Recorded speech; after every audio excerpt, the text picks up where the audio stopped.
केंद्रीय कर्मचारियों और पेंशनरों के बीच इस समय सबसे ज्यादा चर्चा 8वें वेतन आयोग की चल रही है। हर किसी के मन में सिर्फ एक ही सवाल उठ रहा है कि आखिर कब बढ़ेगी सैलरी और कब मिलेगी नई पेंशन। इसको लेकर सोशल मीडिया पर भी कई तरह के दावे चल रहे हैं। कोई कह रहा है कि जनवरी से बढ़कर सैलरी आएगी और तो और कोई कह रहा है कि महंगाई भत्ते बंद हो जाएंगे। इन तमाम कयासों और सोशल मीडिया के शोर शराबे के बीच एक आम कर्मचारी के लिए सच और झूठ का फर्क करना अब काफी मुश्किल हो चला है। चलिए हम आपको बताते हैं कि आखिरकार सच्चाई पूरी है क्या सच में अगले महीने आ रही खुशखबरी। रिपोर्ट्स और जानकारों के मुताबिक अगर सरकार 8वें वेतन आयोग की सिफारिशों को मान लेती है तो तकनीकी रूप से नई सैलरी स्ट्रक्चर 1 जनवरी 2026 से लागू हो सकती है। लेकिन यहाँ एक पेंच है जिसे समझना बहुत जरूरी है। लागू होने का मतलब ये नहीं होता कि उसी तारीख को पैसा आपके खाते में आ जाएगा। वेतन आयोग को अपनी विस्तृत तैयारी और रिपोर्ट तैयार करते समय विसंगतियों को दूर करने और फाइनल ड्राफ्ट सौंपने में लगभग 18 महीने का वक्त लगता है। इस रिपोर्ट की माने तो सरकार उसे कैबिनेट की मंजूरी देती है। इसका सीधा मतलब है कि कर्मचारियों को थोड़ा धैर्य रखना होगा। जनवरी 2025 से बढ़ी हुई सैलरी का नियम तो लागू हो जाएगा, लेकिन नकद भुगतान प्रक्रिया पूरी होने और रिपोर्ट स्वीकार होने के बाद ही शुरू होगा। हालांकि अच्छी बात यह है कि इस देरी के बदले में कर्मचारियों को एरियर के रूप में एक मुश्त मोटी रकम यानी कि पूरी रकम उनके अकाउंट में आ जाएगी। महंगाई भत्ता और एचआरए बंद होने का डर।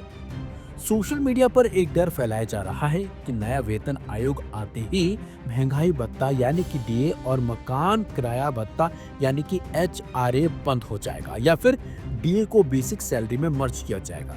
सरकार ने इन चर्चाओं पर पूर्ण तरीके से विराम लगा दिया है।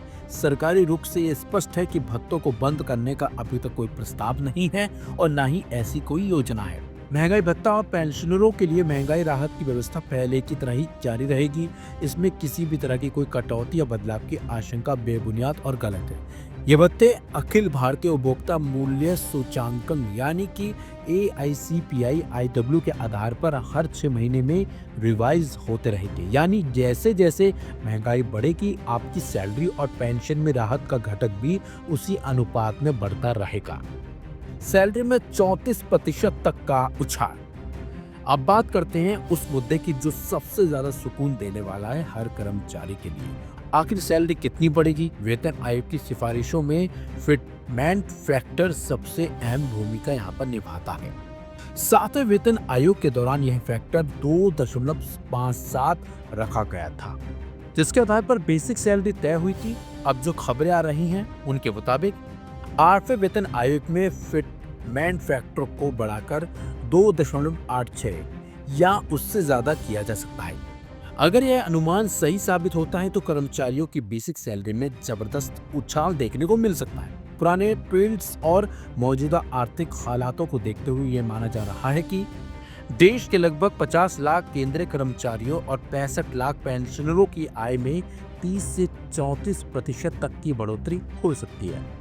इसके ऊपर से नई बेसिक सैलरी पर जब डीए और डीआर जुड़ेगा तो कुल वेतन में होने वाला इजाफा आपकी जीवन शैली को बेहतर बनाने में मददगार साबित हो सकता है।